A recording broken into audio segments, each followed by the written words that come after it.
જયદીપસિંહ ચૌહાણ, સંગઠન મંત્રી, આમ આદમી પાર્ટી ગુજરાત રાજ્ય. મારી સાથે પદ શોભાવે છે એવા ભાઈ વિજયભાઈ પટેલ, જે આરટીઆઈ સેલની અંદર ગુજરાત પ્રદેશની અંદર ઉપાધ્યક્ષ છે. ભાઈ શ્રી વિજયભાઈ ચમાર, જે મારા જિલ્લા ઉપપ્રમુખ અરવલ્લી છે. અયુબભાઈ સુથાર, મારા મીડિયા કન્વીનર છે. આજે એક વાત સાથે, દુઃખ સાથે લઈને આવ્યો છું. ખૂબ પહાડી દુઃખ જેને કહેવાય કે પહાડો તૂટી પડે એવું.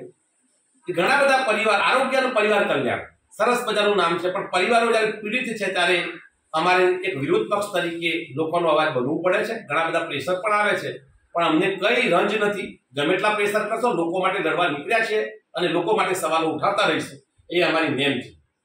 અહીંયા સવાલ એ છે કે થોડા સમય પહેલા આંગણવાડી કાર્યકરોની ભરતી અરવલ્લી જિલ્લા પંચાયત હસ્તગત થઈ.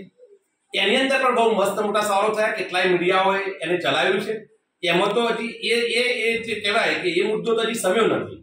આંગણવાડી કાર્યકરોની ખોટી ભરતી અને એની અંદર મોટા મોટા નેતાઓનો હાથ છે એવું મીડિયાઓ પણ બોલ્યા છે. અમે પણ જ્યારે પ્રત્યક્ષ જોયું છે ત્યારે એ મુદ્દાનો હજી સમ્યો નથી. ને હમણાં જ ગત તારીખ 1 જાન્યુઆરીના રોજ આરોગ્ય વિભાગ, જેને કહેવાય કે ચીફ ઓફિસર, મેડિકલ ઓફિસર દ્વારા અહીંયા એક લેટર જારી કરવામાં આવે છે અને ગુજરાત અરવલ્લીના વિવિધ આરોગ્ય કેન્દ્રો ઉપર CHOની નિયુક્તિ કરવામાં આવે છે, જેને કહેવાય કોમ્યુનિટી હેલ્થ ઓફિસર. અને એમને એક 40 ઉમેદવારોની યાદી પ્રકાશિત થાય છે કે ભાઈ તમે તમારી જગ્યા ઉપર જાઓ, તમારી નિયુક્તિ છે, અને ત્યાં આગળ જઈ તમારી સેવાઓ ચાલુ કરો. આ એકચ્યુઅલી આઉટસોર્સિંગ પોસ્ટ છે. પણ બીજા જ દિવસે ના ઉપર સ્ટેનો પાછો ફરીથી લેટર જાય છે. અહીંયા સવાલ એ છે કે 1લી તારીખે તમે આદેશ જારી કરો છો, તમે ત્યાં પહોંચી જાઓ, બીજી તારીખે તમે કહો છો કે નહીં તમારે જવાનું નથી. કેમ? શા માટે?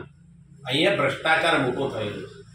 એવું કહેવાય છે કે તમે લાખ સવા લાખ રૂપિયા આ લોકો જોડેથી લીધેલા છે, ખોટી ભરતીઓ. એવા મારા જોડે કેટલાક ડેટા આવેલા છે. શું કરવા માંગો છો સાહેબ? તમે કેમ વારંવાર તમે આ લોકો સાથે અને ગુજરાતના બેરોજગારો સાથે નાઇન્સાફી કરો છો? મોટો સવાલ છે. નંબર 2 એ છે કે જે CHOની ભરતી તમે કરવા માંગો છો એની અંદર એક વ્યક્તિ એવા છે કે એની અંદર આ વિસ્તારના એક મિનિસ્ટરનો ભલામણ પત્ર પણ અમારી પાસે આવેલું છે. એક આઉટસોર્સિંગની ભરતી થાય, રાજ્ય કક્ષાના મિનિસ્ટર એમનો ભલામણ લેટર લખશે. આ એક મોટો સવાલ છે.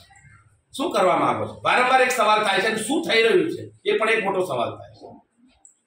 અહીંયા અમને એટલા સુધી ડેટા છે કે 6 મહિના પહેલા એક મહિલા અધિકારી, મેડિકલ ઓફિસર, અને બીજા એક મોટા સાહેબ અહીંયા મોડાસા જે CHO, જેને કહેવાય THOની જે પોસ્ટ છે, તાલુકા હેલ્થ ઓફિસરની પોસ્ટ છે, એ ક્રીમ પોસ્ટ ગણવામાં આવે છે.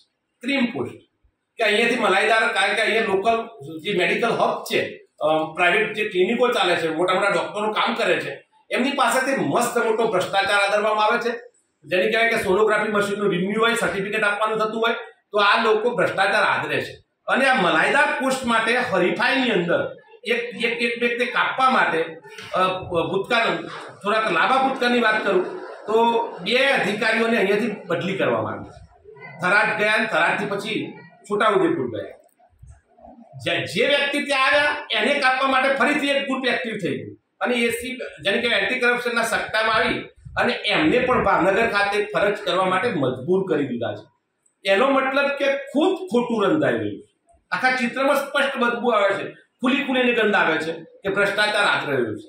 મારે આ તબક્કે આ પત્રકાર મિત્રો દ્વારા લોકોને જગાડવા છે અને તંત્રને પણ જગાડવું છે. આરોગ્ય પરિવાર કલ્યાણ મંત્રાલય, આરોગ્ય મંત્રીશ્રી, આરોગ્ય સચિવશ્રી, જિલ્લા કલેક્ટરશ્રી, જિલ્લા જેને કહેવાય DDO શ્રી, અને મારે મેડિકલ ઓફિસરને પણ ખાસ, જિલ્લા મેડિકલ ઓફિસર જે પોતાની સેવા આપી રહે છે, તમારા ઉપર સાહેબ સવાલ ઊભો થશે.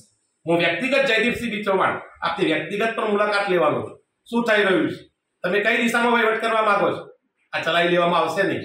તમે જો સાચું કામ કર્યું છે તો શું કામ એવું કારણ કરી દેશો કે મેરિટમાં ભૂલ કરી છે? 40 ઉમેદવારો તમારી પાસે છે, તમે સ્પષ્ટ મેરિટ ગણી શકતા નથી અને સવાલો ઉભા કરાવો છો. તમે કંઈક ખોટું કરો છો. આરોગ્ય વિભાગ આમ તો લોકોની આશા અને અપેક્ષાઓ સાથે જોડાયેલો પવિત્ર વ્યવસાય છે આરોગ્ય. લોકોના આરોગ્ય સાથે, લોકોના શરીર સાથે ચેડા ન થવા જોઈએ. તો તમે તો વિભાગની અંદર જ ગંદકી ફેલાઈ રાખી છે. શું લોકોની સેવાઓ કરવાના છો તમે ગ્રાઉન્ડ ઉપર જઈને? મારો મોટો આકરા સવાલો છે, તમારા જવાબ આપો રહ્યો સાહેબ. માનનીય આરોગ્ય મંત્રીશ્રીને પણ હું વારંવાર વિનંતી કરું છું કે આની અંદર ભીનું સંકેલવાની કોશિશ કરશો નહીં. આમ આદમી પાર્ટીના તમામ કાર્યકરો, મારા મિત્રો છે, એક ગ્રુપ, અમે ત્યાં આખી ટીમ ત્યાં આગળ પ્રતિનિધિ તરીકે અમે આ લોકોના પ્રશ્નો લઈને જવાના છે અને તમારે જવાબ આપવો રહે. અહીંયા આરોગ્ય વિભાગની સાથે જે ચેડા થાય છે એ ન માત્ર મોડાસા પણ જેમ કે અરવલ્લી જિલ્લો એનો પ્રત્યક્ષદર્શી પુરાવો છે.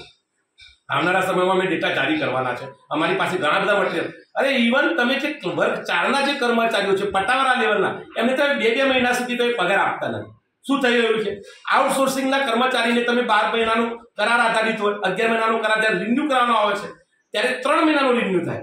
એ લોકો તમે આજીજી કરે છે કે પ્લીઝ સાહેબ અમને આખા વર્ષનો કરાર કરી આપો. એમાં પણ તમે ભ્રષ્ટાચાર આદરો છો. તમને એક કરાર આધારિત તમે એક કરાર રિન્યુ થાય તમે સરાસ 600 રૂપિયા એને આપો છો, એને મોડી રાત સુધી કામ કરાવો છો. આવા ડેટા અમારી પાસે વ્યક્તિગત આવેલા છે. આજને મારે દુઃખ સાથે કહેવું પડે છે કે કંઈ ખોટું, આટલું બધું ખોટું ના આદરો અને ગુજરાતના બેરોજગારો સાથે આવો અન્યાય ન કરો. એમની સહનશીલતાની કસોટી ન કરશો પ્લીઝ. એ લોકો રાતના 12 વાગે તમારું એમની એ બીક છે કે જો કામ નહીં કરીએ તો નેક્સ્ટ ટાઈમ અમારો કરાર રિન્યુ નહીં થાય. આ શું થઈ રહ્યું છે? બહુ મોટો ભ્રષ્ટાચાર થયેલો છે. જવાબદાર તંત્રને માનનીય કલેક્ટરશ્રીને વારંવાર વિનંતી કરું છું કે સાહેબ આની અંદર આપ એવા આજે તત્કાલ અત્યારે જ તમે આના તપાસના આદેશ આપો. શું થઈ રહ્યું છે એવું વિરોધ પક્ષ તરીકે આમ આદમી પાર્ટીના મંચ ઉપરથી હું ખુલ્લા શબ્દોમાં આપને આજીજી કરું છું, વિનંતી કરું છું. જય હિન્દ, જય ભારત, જય જય ગરીબ ગુજરાત.